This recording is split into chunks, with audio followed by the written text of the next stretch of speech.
Iron Man Model 9, another candidate for the Hall of Armor.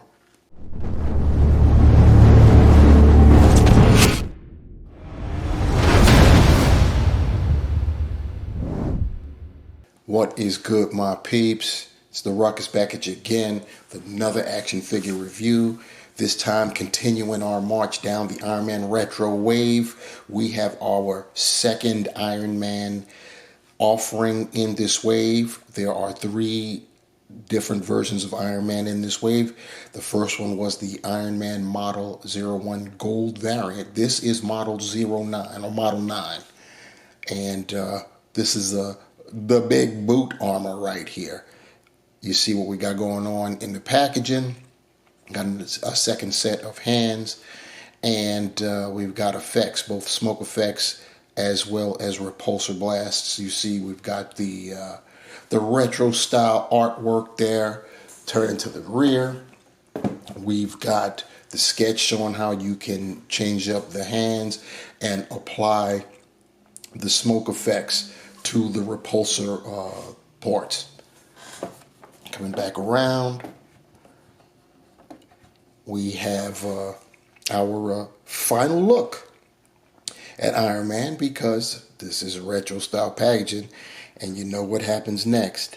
And here we have another entry into the Hall of Armor.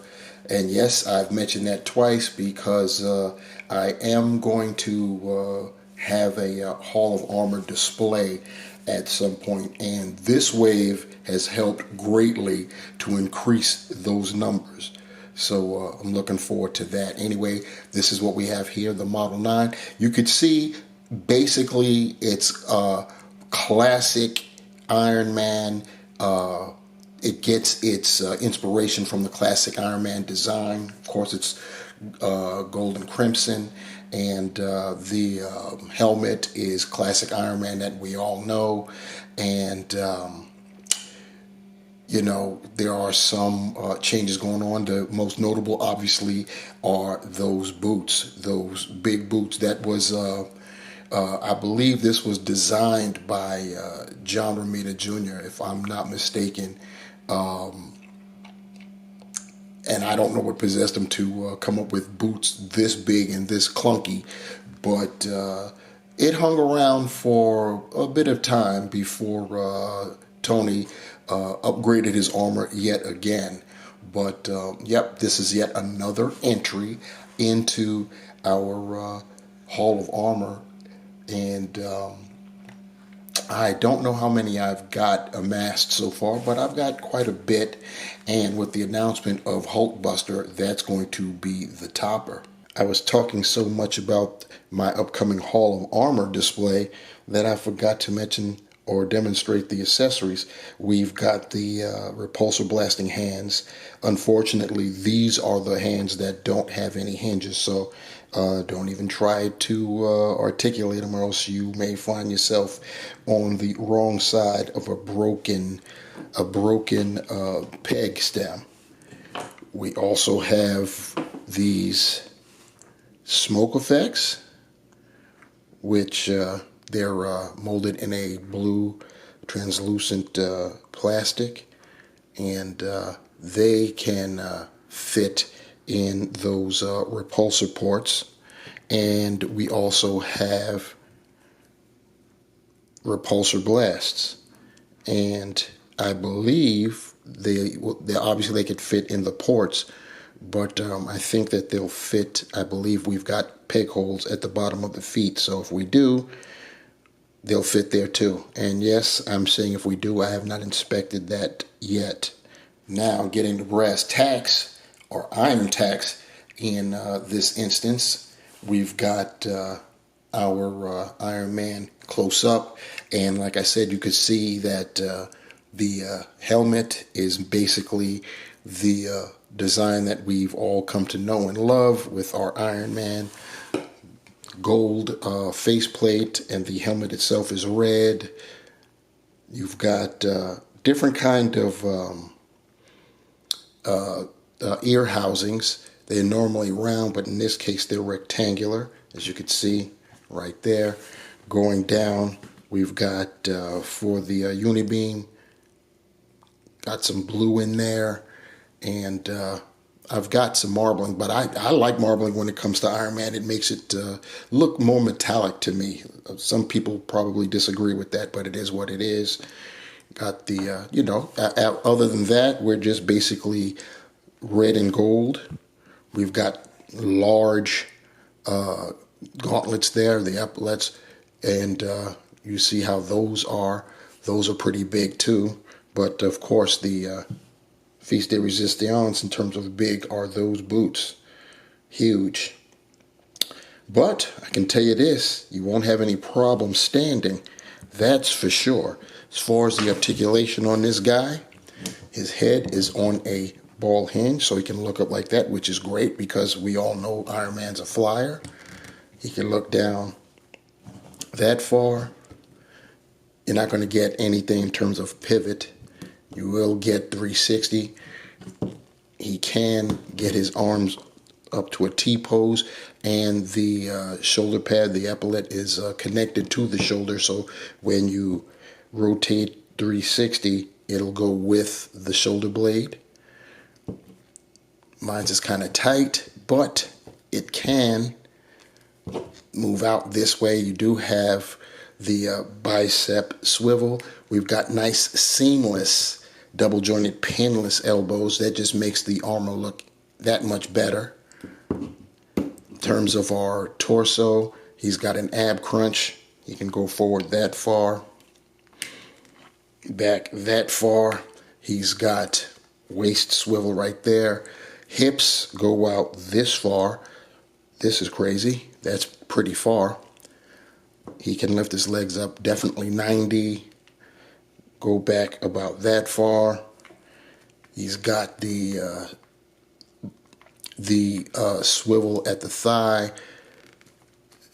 We've got pinned, unfortunately, legs, double jointed, and those big boots, they swivel right there. You're not going to get any kickback with the toe, so you're not going to point forward. You can move it up though.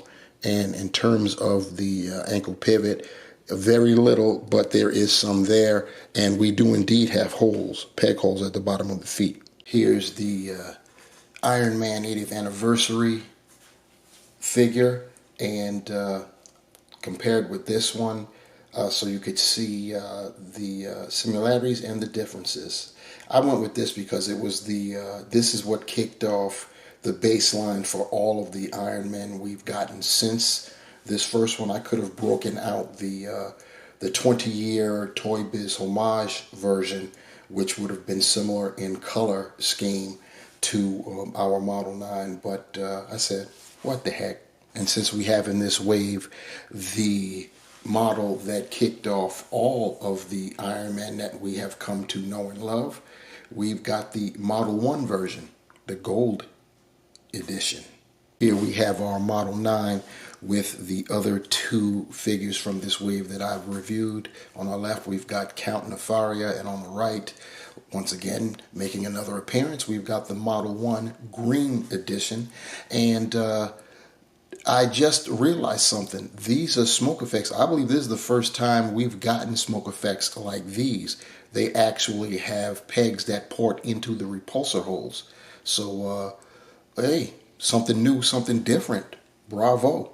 So my final thoughts on the Marvel Legends Iron Man Retro Wave Iron Man Model 9 armor is it's another addition to our Hall of Armor, which is cool.